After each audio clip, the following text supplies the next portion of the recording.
오늘 주신 하나님 말씀은 사무엘상 21장 10절에서 15절까지 말씀입니다. 구약 성경 444페이지 사무엘상 21장 10절에서 15절까지 말씀, 우리 다 같이 교독하겠습니다. 제가 먼저 봉독합니다. 그날에 다윗이 사울을 두려워하여 일어나 도망하여 가드왕 아기스에게로 가니, 아기스의 신하들이 아기스에게 말하되 이는 그 땅의 왕 다윗이 아니니이까.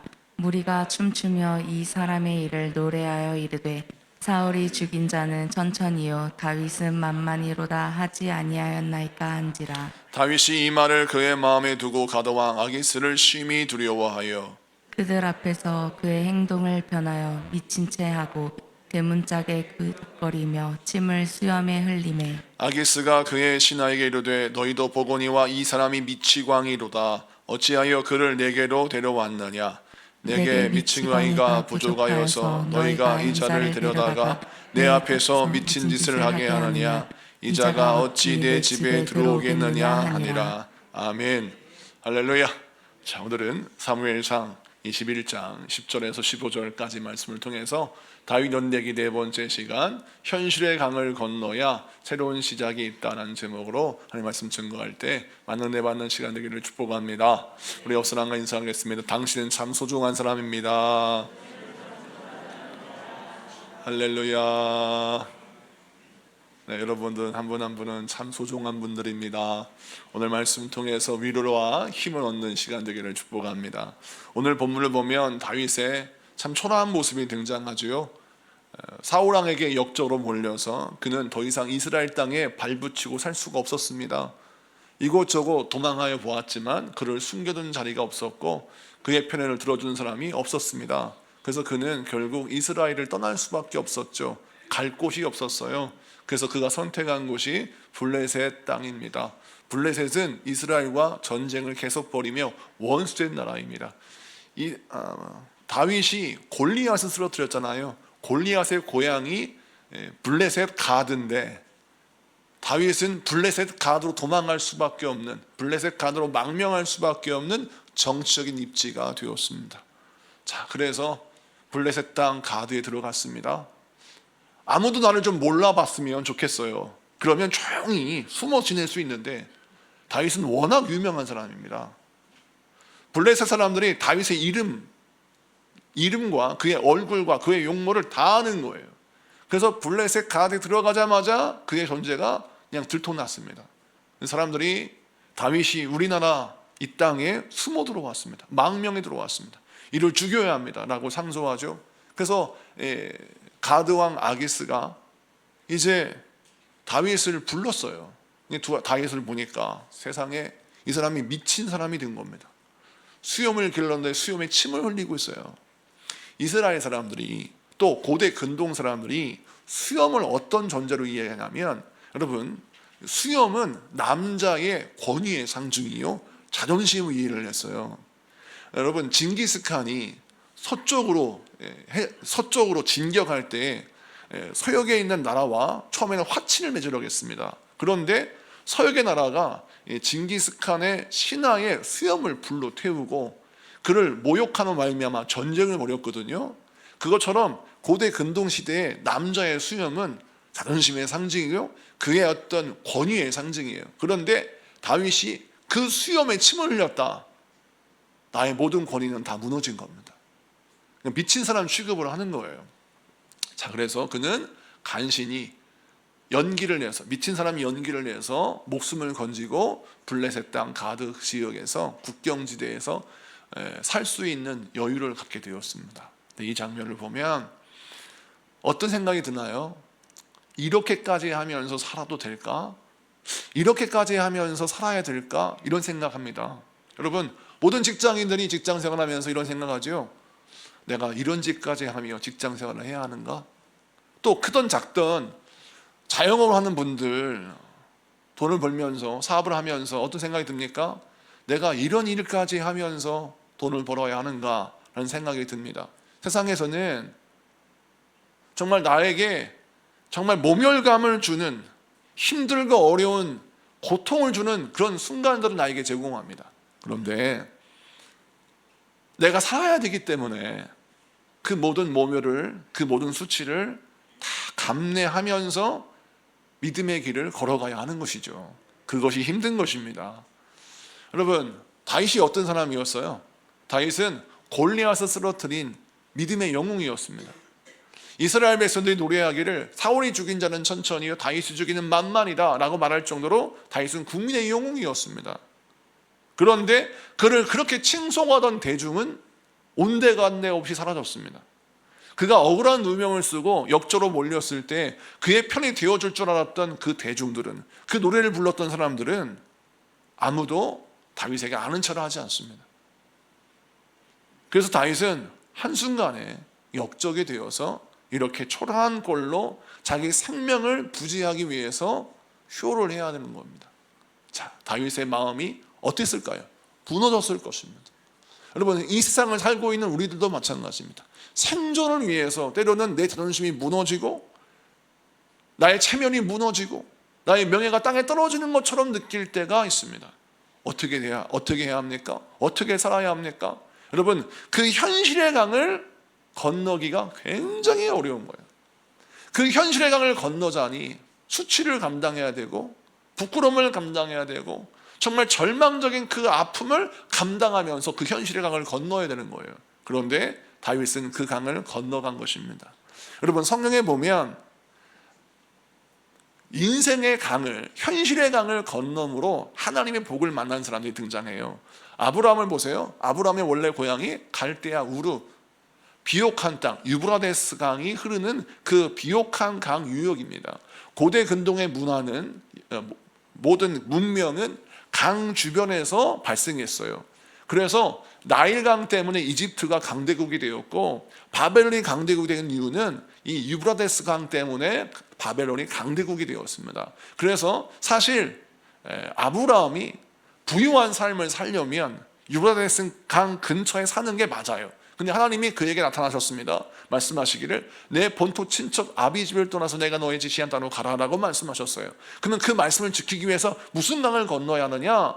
유브라데스 강을 건너야 돼요. 비옥한 강 유역에 있는 그 농사와 목축업을 하기 딱 알맞은 그 땅을 떠나야 하는 것입니다. 그래서 본토 친척 아비 집을 떠나는 것은 아브라함에게는 현실의 강을 건너야 되는데, 그 현실의 강이 무엇입니까? 비옥한 땅을 제공해주는 유브라데스 강을 건너야 하는 거예요. 굉장히 어려운 선택이죠. 그런데 그 어려운 선택을 감행합니다. 그 현실의 강을 건너요. 그러자 그의 인생이 어떻게 귀결됩니까? 하나님이 그에게 복을 주셔서 복의 근원이 되는 인생으로 그를 만들어 주십니다. 여러분, 여호수아를 보십시오. 여호수아서 3장에 보면 이스라엘 백성들을 이끌고 여호수아가 요단강에 딱 도착했습니다. 그래서 요단강을 건널 준비를 하고 있어요. 근데 그때 여호수아의 상황이 어떤 상황이냐? 이스라엘 12개 지파 가운데 루벤, 갓, 므낫세 지파가 있는데, 루벤, 갓, 므낫세 지파는 군인이 많아요. 인구가 많아요. 그래서 이 사람들은 그 당시 12개 지파 가운데 힘이 강한 그 지역의 리더 중에 리더예요.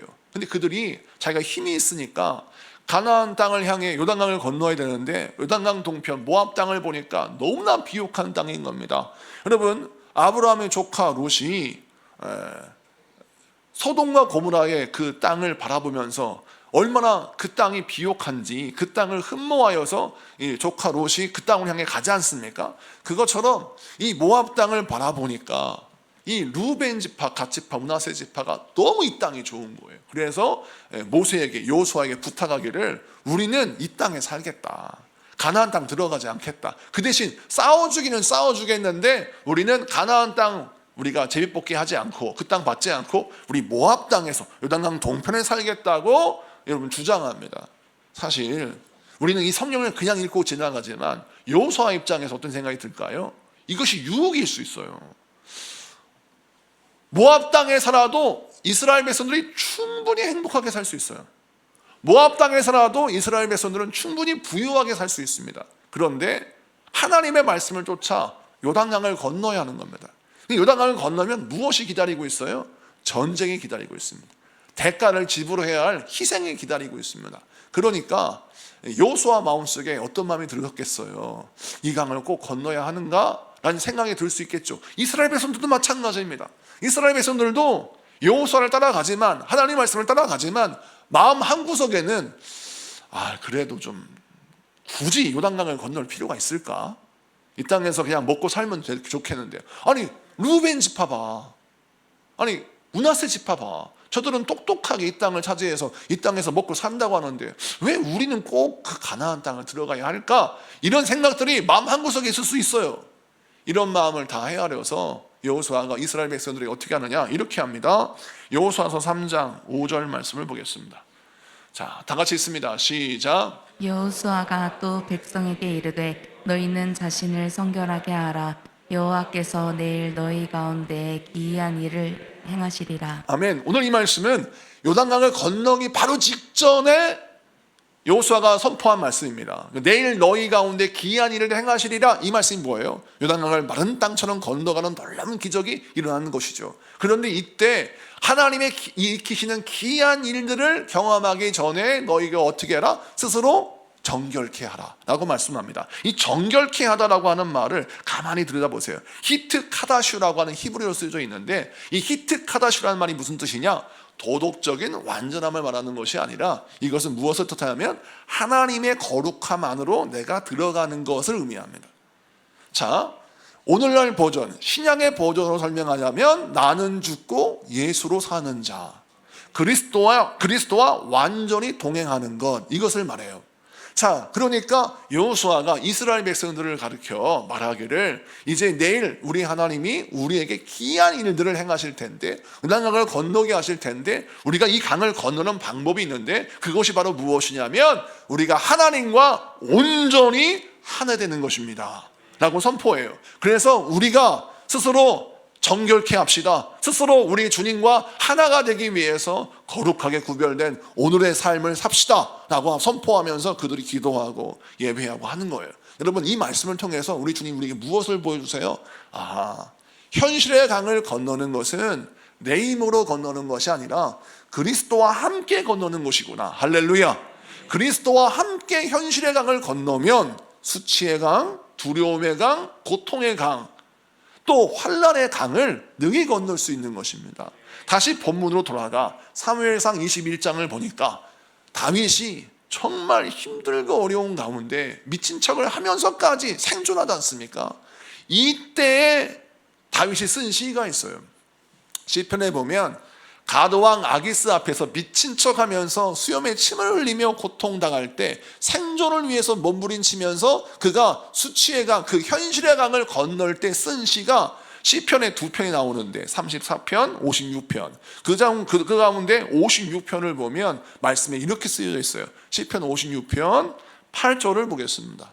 8절 말씀을 봅시다. 나의 유리함을 주께서 계수하셨사오니 나의 눈물을 주의 병에 담으소서. 이것이 주의 책에 기록되지 아니하였나이까? 내가 아뢰는 날에 내 원수들이 물러가리니 이것으로 하나님이 내 편이심을 내가 아나이다. 아멘. 다윗이 너무 슬픈 거예요. 그래서 나의 눈물을 주의 병에 담으소서라고 간구합니다. 얼마나 울고 싶었을까요? 남자가 자존심이 있는데 살기 위해서 미친 척을 해야 하니, 이렇게까지 하면서 살아야 되니 다윗의 마음이 얼마나 힘들었겠습니까? 다른 사람 같으면 차라리 죽는 게 낫다라고 생각이 들 텐데 다윗이 왜 안 죽고 생존해야 합니까? 이유는 자기를 향한 하나님의 약속과 자기를 향한 하나님의 계획이 있음을 그는 신뢰했기 때문입니다. 여러분, 세상은 다 나보고 나쁜 사람이래요. 세상은 다 나보고 못난 사람이래요. 그래서 나를 좋아하는 사람이 하나도 없어요. 그런데 하나님만큼은 나를 사랑하세요. 하나님만큼은 나의 편이 되어주십니다. 하나님만큼은 나의 힘이 되어주십니다. 그래서 다윗이 그 하나님을 묵상하면서 나의 눈물을 주의 병에 담으소서. 하나님, 나의 눈물 아시지요? 주의 나를 위로하시고 힘을 주셔서 이 고난을 극복하게 해달라고 기도합니다. 그 다음 말씀을 좀 더 봅니다. 10절 말씀, 10절, 11절 두 절을 보겠습니다. 10절 11절 여러분 다 같이 한번 읽어주세요. 시작. 내가 하나님을 의지하여 그의 말씀을 찬송하며 여호와를 의지하여 그의 말씀을 찬송하리이다. 내가 하나님을 의지하였은즉 두려워하지 아니하리니 사람이 내게 어찌하리이까. 아멘. 10절 11절 말씀을 보면 세 가지 표현이 반복됩니다. 한 가지 표현이 세 번 반복되는데 하나님을 의지하여 여호와를 의지하여 하나님을 의지하였은즉 이가 있어요. 자, 하나님을 의지하다라고 하는 표현이 세 번 반복된다는 것. 3은 완전수입니다. 내가 완전히 온전히 하나님을 의지합니다 라는 뜻이에요. 그리고 그 말씀을 보니까 그의 말씀을 찬송하며 그의 말씀을 찬송하리이다 라는 말씀이 두 번 반복되죠. 자, 이건 뭘 뜻하냐면 강조법입니다. 근데 그의 말씀을 찬송하리이다 이게 무슨 뜻일까요? 이것은 나를 설명하시는 하나님의 말씀, 나를 향하신 하나님의 말씀을 설명해요. 자, 세상은 나보고 역적이래요. 야, 안에 뜬 굴뚝에 연기가 나겠어? 세상 사람들이 다 너에게 욕하는 걸 보면 너도 문제가 있는 거야. 이게 미칠 노릇이에요. 다윗이 얼마나 속이 힘들까요? 사울왕이 너의 장인 아니야. 너의 장인이 너를 죽이려고 그렇게 길을 쓰고 덤벼드는 걸 보면 너도 맞장구 친 거 아니야. 너도 죄가 있을 거 아니야. 그리고 너를 좋아했던 수많은 대중들, 그들이 다 너의 등을 돌렸어. 그런 걸 보면 너도 문제 있는 거야. 이렇게 말을 하니 다윗의 마음이 얼마나 힘들겠습니까? 난 그렇지 않습니다. 나를 설명하고 싶어도 설명할 길이 없는 거예요. 왜? 사람들이 믿어주지를 않으니까. 그런데 그는 어떤 말씀을 갖고 있냐면 그를 해석해 주시는 하나님의 말씀을 갖고 있어요. 너는 나의 백성이다. 너는 나의 뜻을 이룰 자다. 내가 너를 기름 부었고 내가 너를 왕으로 세울 것이며 내가 너를 통하여 하나님 뜻을 이룰 것이더라고 말씀하시는, 나를 설명하시는 하나님의 말씀을 누가 가지고 있어요? 다윗이 가지고 있어요. 그래서 그가 하나님을 의지하면서 무엇을 묵상해요? 세상의 말을 묵상하는 것이 아니라 나를 설명해 주시는 하나님의 말씀을 붙들고 묵상하는 것입니다. 사랑하는 성도 여러분, 우리가 성령 통독을 하고 있잖아요. 성령 통독을 할 때 우리가 더 효과적으로 은혜롭게 성령 통독을 할 수 있는 방법은 뭐냐면 형광펜을 들고 성령을 통독하면서 나를 설명해 주시는 하나님의 말씀을 밑줄을 지어요. 나를 축복하신 하나님 말씀에 밑줄을 그어요. 그 밑줄을 그어놓으면 성령책 66권 가운데 나를 설명하신 하나님 말씀이 너무나도 많은 것을 깨닫게 되는 것입니다. 사랑하는 성도 여러분, 이것이 바로 하나님을 의지하는 방법이요, 현실의 강을 건너는 방법이에요. 사랑하는 성도 여러분, 우리가 신앙생활을 하면서 어떻게 현실의 강을 건널 수 있습니까? 어떻게 수치의 강, 고난의 강, 힘들고 그 고통의 강을 건널 수 있겠어요? 다윗도 힘들었습니다. 얼마나 힘들었던지 눈물을 흘리면서 주여 나의 힘든 이 고통의 눈물을 주의 병에 담아주소서라고 기도하지 않습니까? 그런데 그가 그 고통 가운데 어떻게 그 강을 건너느냐? 하나님을 의지하는데 여호수아의 고백처럼 내가 여호와를 의지하여 싸우니 이게 뭐예요? 내가 온전히 주님과 하나가 되었습니다라는 거예요. 그 주님과 하나 되고 주님과 연합하는 방법은 무엇이냐?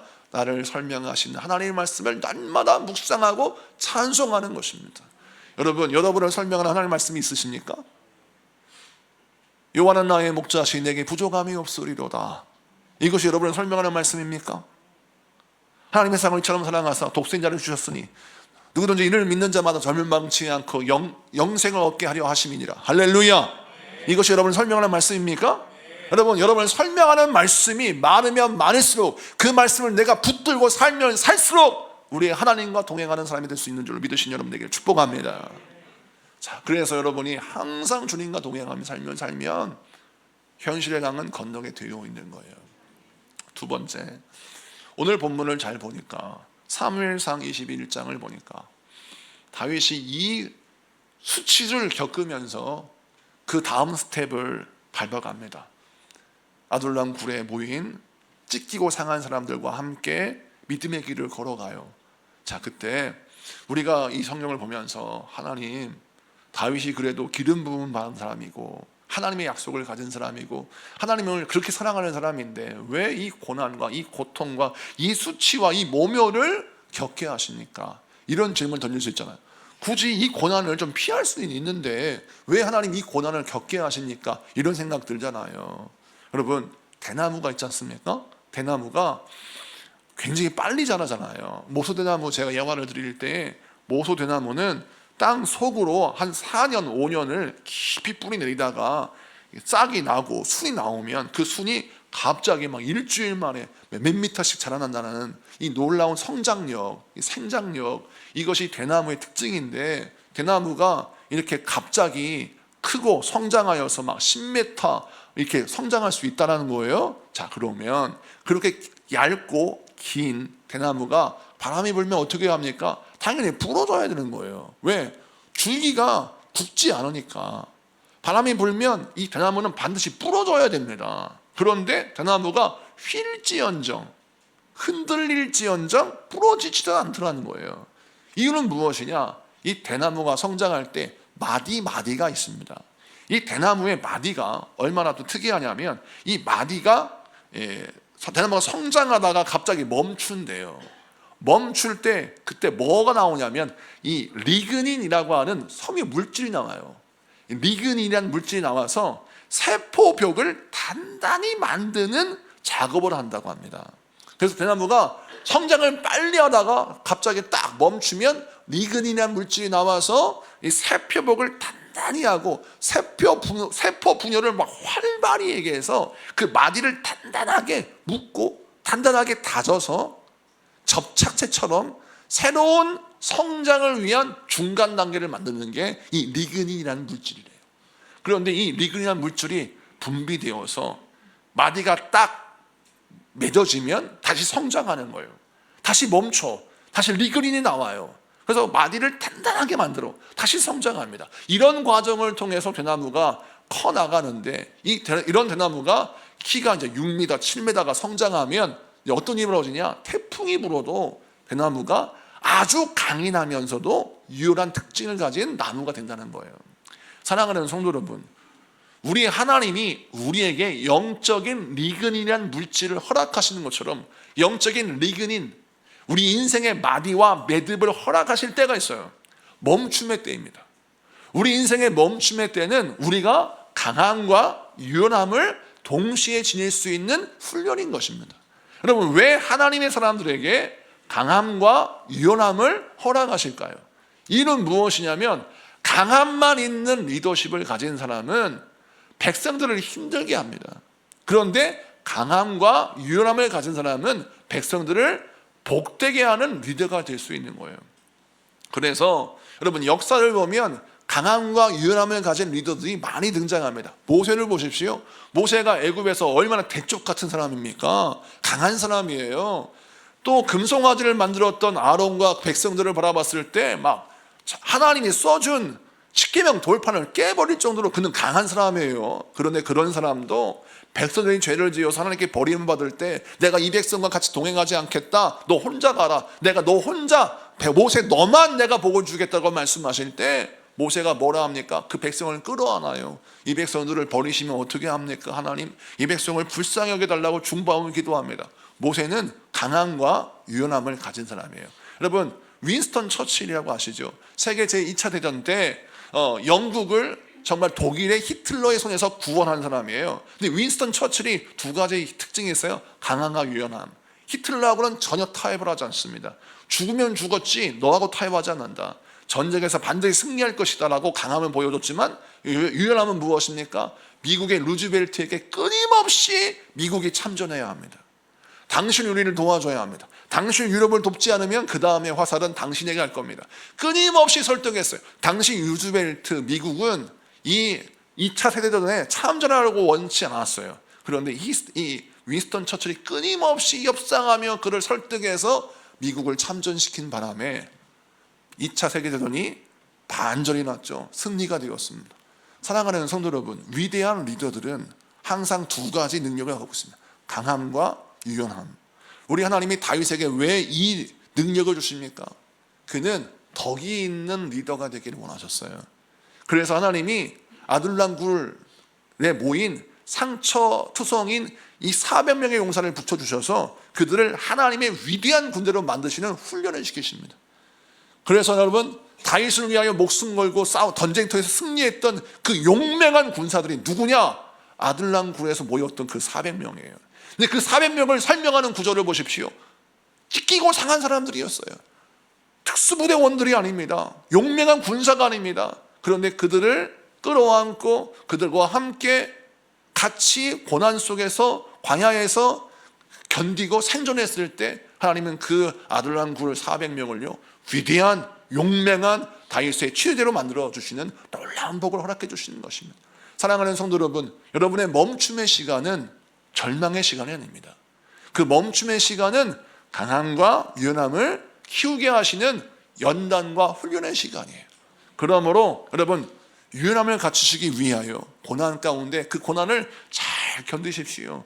고난 가운데 멈춤의 시간 가운데 가만히 있지 말고 여러분을 단단하게 만드시는 하나님의 영적 리그니의 역사, 그 영적인 하나님의 강건하게 하시는 그 은혜를 힘입는 여러분 되시기를 축복합니다. 세 번째 말씀을 좀 보면, 자, 다윗의 이 형편을 설명하는 시편 56편을 보면 다윗의 시가 또 이렇게 쓰여져 있어요. 자, 12절 말씀을 좀 보겠습니다. 12절 한 절만 다 같이 읽습니다. 시작. 하나님이여 내가 주께 서원함이 있사온즉 내가 감사제를 주께 드리리니 13절도 있습니다. 주께서 내 생명을 사망에서 건지셨습니다. 주께서 나로 하나님 앞 생명의 빛에 다니게 하시려고 실족하지 아니하게 하지 아니하셨나이까. 아멘. 자, 오늘 이 말씀을 보세요. 서원함이라고 했죠. 서원함. 이 네데르라고 하는 히브리어로 쓰여져 있는데 이 서원이 뭐냐? 하나님께 헌신을 약속하는 것을 서원이라 그래요. 자, 이 상황을 보세요. 세상 사람이 볼 때 다윗의 이 시를 보면 비웃어요. 아유, 지 앞가림도 못하는 인간이 무슨 하나님을 위해서 헌신할 수 있는 뭐가 있어? 명예가 있어, 자존심이 있어, 돈이 있어, 힘이 있어, 부하가 있어, 사람이 있어, 아무것도 없어요. 완전 맨손 맨몸뚱아리입니다. 가진 게 아무것도 없어요. 그런데 그 상황 속에서 하나님께 서원을 해요. 헌신을 약속해. 헌신할 게 뭐가 있어요? 아무것도 없는데. 그는 현실의 상황 속에서 하나님을 보지 않고 나에게 장차 베풀어 주실 그 은혜 아래에서 하나님을 바라봐요. 그래서 하나님께서 나를 통하여 일하신다는 확신 가운데 장차 나를 통하여 일하실 하나님의 소원을 구하는 것입니다. 하나님, 나를 통해서 이렇게 일하실 줄로 믿습니다 라고 하며 하나님께 나의 소원을 아뢰입니다. 헌신을 고백해요. 그리고 감사제를 드렸다는 것이 무엇입니까? 하나님이 이루실 줄로 믿고 예배하였어요. 그 결과 어떤 일이 벌어집니까? 하나님이 그를 구원하시고 건지시고 그의 소원대로, 그의 서원대로 그를 위대한 왕으로 삼으시고 하나님의 나라를 이루게 하시며 그의 당대만 복을 받는 게 아니라 그의 후손들에게 우리 하나님이 어떤 약속을 주시냐면 다윗의 자손을 통하여 내가 이 땅에 메시아를 보내고 다윗의 자손들의 왕위는 견고하게 할 것이다 라고 하나님이 말씀하실 정도로 하나님이 다윗을 보고 주십니다. 사랑하는 성도 여러분, 이 말씀을 통하여 우리에게 주시는 세 번째 메시지가 바로 무엇입니까?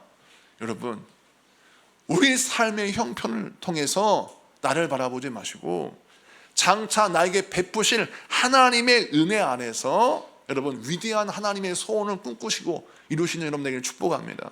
사람들이 말을 할 때 어떻게 당신 같은 사람을 통해서 하나님의 뜻이 이루어지겠어? 라고 말하는 그 상황 속에서 아니야, 하나님이 나를 통해서 하나님의 뜻을 이루실 거야 라고 확신하는 것입니다. 나를 통하여 이루실 하나님의 소원을 꿈꾸며 소망하며 선포하는 자가 되신 여러분에게 축복합니다. 여러분, 많은 믿음의 사람들은 이런 소원을 가지고 승리합니다. 하나님이 나를 통해서 일하십니다. 나는 하나님께 쓰임받을 사람입니다. 하나님 나를 통해서 일하십니다. 라는 확신을 통해서 여러분 현실의 강을 넘어가요. 그런데 세상 사람들의 말만 듣는 사람들은 나는 부족한 사람이라 하나님께서 날 쓰시지 못해요. 그래서 나는 어떠한 것도 소원할 수 없고 내가 책임질 말은 절대 할 수 없어요. 이런 인생 사는 사람이 있어요. 이런 사람은 여러분 아무것도 이룰 수 없습니다. 여러분, 사랑한다고 보십시오. 사랑하는 남녀가 사랑할 때, 결혼을 할 때, 프로포즈 할 때 뭡니까? 당신의 남편이 되겠다, 당신의 아내가 되겠다는 걸 뭐세요? 당신의 인생을 책임지겠다는 거예요. 그런데 책임지고 싶은 게 두려워. 책임지는 게 두려워. 그러면 평생 프로포즈 못하는 겁니다. 누군가를 사랑하는데 결혼을 해야 돼요. 그런데 책임을 못 지겠어. 그럼 프로포즈 못 하는 거예요. 우리 인생이 다 그렇습니다. 직장에 들어갑니다. 취업을 합니다. 사업을 합니다. 그 사업을 내가 책임져야 되고 그 직장에서 그 직무를 내가 책임져야 되는데 이 책임지는 게 부담스러워. 그러면 어느 것 하나 할 수가 없는 거예요. 인생은 다 여러분 부담감을 안고 책임감을 안고 살아가는 자가 승리하는 것입니다. 오늘 본문에 다윗의 위대함이 어디서 나오느냐? 시편 56편을 보니까 정말 처절하게 비참한 그의 인생 가운데 가장 밑바닥의 상황 속에서 나를 통하여 일하실 하나님의 놀라운 소원을 바라보며 그가 서원을 했어요. 하나님께 헌신을 약속합니다. 하나님, 나를 건져주시면, 나를 세워주시고 나를 살려주시면 내가 반드시 이렇게 쓰임받겠습니다 라고 감사 예배를 드려요. 서원을 해요. 근데 그 말씀이, 그 약속이 온전히 이루어져 그의 삶 가운데 놀라운 복이 부어졌습니다. 말씀 마치고 정리합니다. 오늘 세 가지 메시지를 여러분에 드렸어요. 여러분, 인생을 살면서 우리의 현실의 강이 있습니다. 그 현실의 강은 수치와 고난과 힘든 고통의 강입니다. 이 강을 건널 것인가 말 것인가, 주저앉을 것인가 고민할 때 주저앉으면 아무것도 일어나지 않지만 건너가면 새로운 시작이 일어납니다. 다윗도 이 수치의 강을 건너서 블레셋 땅에 들어갔을 때 그를 기다리는 400명의 용사가 있음을 깨닫게 되었습니다. 그가 인생에 재기할 수 있는 놀라운 새로운 영적인 토양이 그 블레셋 땅에 허락되어 있었어요. 여러분, 현실의 강을 건너야 됩니다. 두려워하지 마십시오. 두 번째, 멈춤의 시간은 강함과 유연함을 동시에 얻는 훈련의 시간입니다. 멈춤의 시간을, 수치의 시간을 삼지 말고 여러분 강함과 유연함을 동시에 얻는 은혜의 시간을 만드시는 여러분 되기를 축복합니다. 세 번째, 위기와 절망의 상황 속에서 나의 수준에 따라 나의 인생을 계획하지 말고 나를 통하여 이루실 하나님의 놀라운 계획과 소원을 바라보며 주 앞에 헌신을 약속하십시오. 그러면 우리 주님이 그 믿음대로 여러분 인생 가운데 하나님의 계획이 성취고 이루어지는 놀라운 복을 허락하여 주실 줄로 믿습니다. 우리 다 같이 기도하겠습니다.